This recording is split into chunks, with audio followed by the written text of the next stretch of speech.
Malaysian BSI banker convicted in 1MDB probe. PMO not behind royal snub. Hi, I'm Suhaila Saifuddin with Cuppa News.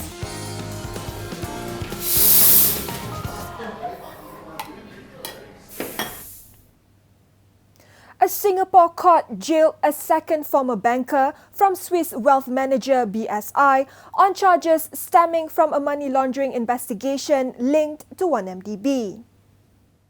Yvonne Seah was sentenced to 2 weeks in prison and a fine of 10,000 Singapore dollars after pleading guilty to 3 charges including forgery and failure to disclose suspicious transactions involving Malaysian businessman Loh Teck Joe. Singapore authorities have described Loh, also known as Joe Loh, as a key figure in the money laundering investigation. In a plea to mitigate her sentence, Seah claimed she suffered from claustrophobia, but prosecutors disputed there was no medical record to support her claim. The 45-year-old worked with Yak Yew Chi, a senior vice president at BSI Singapore, who was a private banker for Joe Loh and 1MDB. Yak was sentenced to an 18-week jail term in November on similar charges. Another BSI employee, Yeo Jia Wei, claimed trial over charges of tampering with witnesses. A verdict is expected on December 21st. Yeo is also facing 7 other charges, including for money laundering and cheating in separate trial expected to start in April next year. Deputy Prime Minister Datuk Seri Dr. Ahmad Zahid Hamidi revealed that the instruction to withdraw Tun Dr. Mahathir Mohamed's invitation to the oath-taking ceremony for the Yang di-Pertuan Agong was issued by Istana Negara. Saya telah melakukan penyemakan. Ianya tidak datang daripada Jabatan Perdana Menteri dan ianya adalah di bawah urusan Istana Negara dan terdapat 7 orang yang terlibat dan saya telah melakukan semakan. Bahagian istiadat hanya menerima arahan kalaupun tidak titah bagi pembatalan itu. Jangan salahkan bahagian istiadat JPM atau Pejabat Perdana Menteri sendiri. Saya telah melakukan semakan dan kalau tidak berpuas hati, sila menghadap untuk mendapatkan penjelasan. Jangan salahkan orang lain, okey?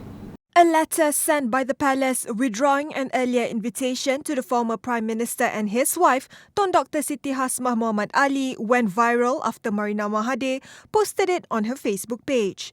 Dr. Mahathir retaliated, writing in his blog that the istana belonged to Prime Minister Datuk Seri Najib Tun Razak and Barisan Nasional. In a separate development, residents of an Orang Asli village in Pahang is suing the state to protect 5,000 hectares of ancestral land. Representatives of the Sungai Mai village filed a case asking for this and other relief, including compensation, before the Temerloh High Court today. The group, who are from the Jahut tribe, claim the land around their village has been slowly taken over by palm oil companies. Showing maps, they claim that their ancestral land north of Kuala Krau was a lot bigger than what it used to be. Now they claim they're boxed in and want Pahang to protect what little land they have left. The court fixed January 19th as the date for case management.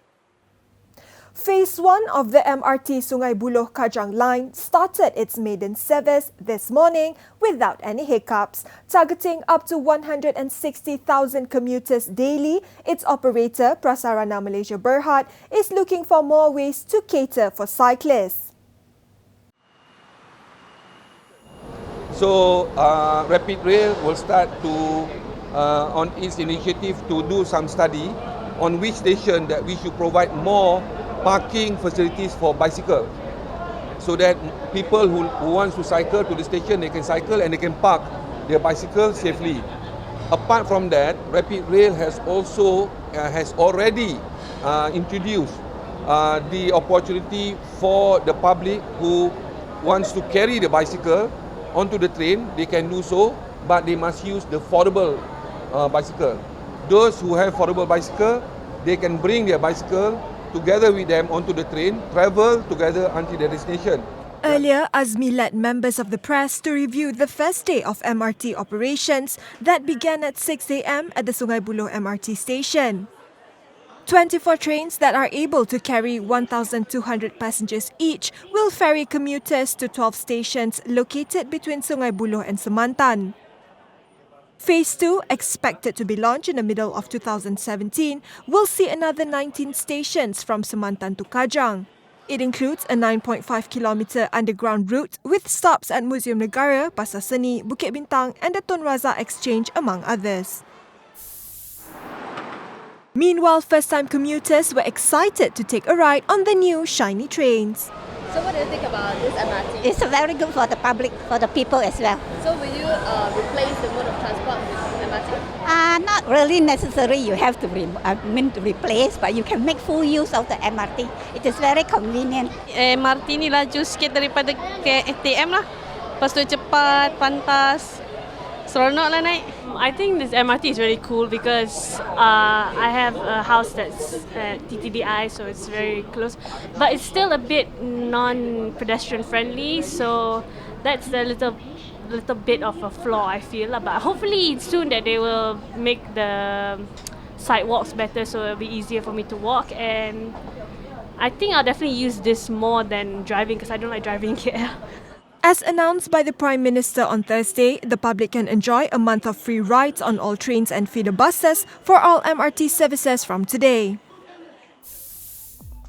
Also making headlines, 13 Malaysian climbers who were stranded on Mount Loser, Aceh due to bad weather have been found safe. According to Bernama, the climbers from Kumpulan Ekspedisi Unity Translang 2016 was found near Kulit Kayu Manis 2 camp around 3:30 p.m. on Wednesday. Efforts are now focused on bringing down the climbers. Police nabbed a cosmetic sales assistant with 2 kilograms of shabu worth 260,000 ringgit near a shopping complex in Kota Kinabalu, the biggest drug haul for the District Police this year. District Police Chief Assistant Commissioner M. Chandra said the 34-year-old woman was apprehended with 2 plastic bags of the drug and was on her way to meet another drug pusher for a transaction. Proton Saga bagged the Value for Money Award, while Proton Persona was awarded with the Most Improved Model in Fuel Efficiency at the Malaysia Automotive Institute Car of the Year 2016. Proton Holdings Berhad CEO Dato' Ahmad Fuad Kenali said, through their market study, the group made refinements to the cars so that it would meet general requirements of the market segment. Syrian nationals living in Malaysia were among 100 people who protested outside the Russian embassy in Kuala Lumpur this afternoon. The demonstration was organised by advocacy group Aman Palestine. Kami berjaya menyerahkan memorandum kami, bantahan kami kepada kedutaan Rusia. Itu satu kejayaan besar. Encik Alexander tadi kata bahawa dia akan menyampaikan mesej kita kepada orang yang lebih atas daripada dia. In other news, the evacuation of rebel fighters and civilians from the last opposition-held areas of Syria's Aleppo gathered pace early on Friday. By taking control of Aleppo, Syrian President Bashar al-Assad has proved the power of his military coalition, aided by Russia's Air Force and an array of Shiite militias from across the region. The rebels were backed by the US, Turkey and Gulf monarchies, but that support fell far short of the direct military assistance given to Assad by Russia and Iran. Dozens of journalists protested in Colombo after Sri Lanka's Navy chief assaulted a journalist earlier this month. The incident happened when journalists were covering a strike by employees of the Hambantota port. The Navy commander, who was not in uniform, can be seen pushing a journalist in video footage captured by local broadcaster Dharana TV. The Sri Lankan government has set up a 3-member committee to look into the incident.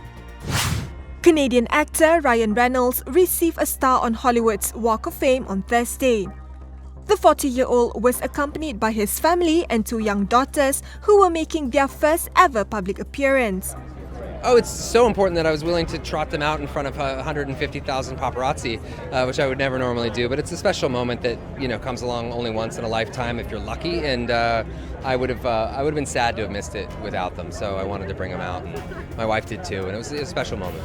2016 has been a good year for Reynolds. His superhero film, Deadpool, was an unexpected hit, making over $780 million worldwide. A rare Malaysian tiger cub has emerged from her den at Tampa's Lorry Park Zoo 3 months after her birth. Berisi, which means plum in Malay, was kept out of the public eye to allow her to nurse and bond with her mother, Bizui. There are only about 250 Malayan tigers left in the wild. Berisi and Bizui are part of the zoo's participation in species survival plan. And that's all from us this Friday evening. Have a great weekend.